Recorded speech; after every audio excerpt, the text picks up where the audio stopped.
لو بتخزني البسله وطعمها بيتغير بعد فتره في الفريزر، تعالى اقول لك على السبب واعرفك التركايه بتاعت الشركات اللي بتخلي البسله بتاعتهم تفضل بنفس طعمها مهما قعدت في الفريزر.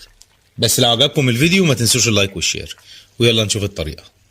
طبعا هنفصصها ونغسلها كويس بالطريقه دي، وبعد كده هنغلي ميه على النار وننزل فيها بالبسله بتاعتنا. انا مش عايز اسلقها، انا بس هديها صدمه في الميه المغليه.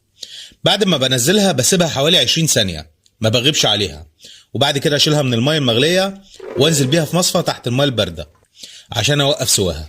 وبس كده. هنلاحظ لونها بقى اخضر قوي وجميل زي ما انتم شايفين كده، ومهما قعدت في الفريزر بعد كده طعمها مش هيتغير.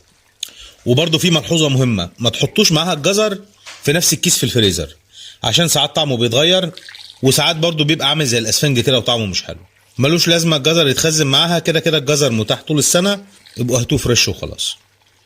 يلا جربوا الطريقه دي وان شاء الله هتعجبكم قوي، وهتفضل معاكم البسله بنفس طعمها طول السنه باذن الله. وكل سنه وانتم طيبين.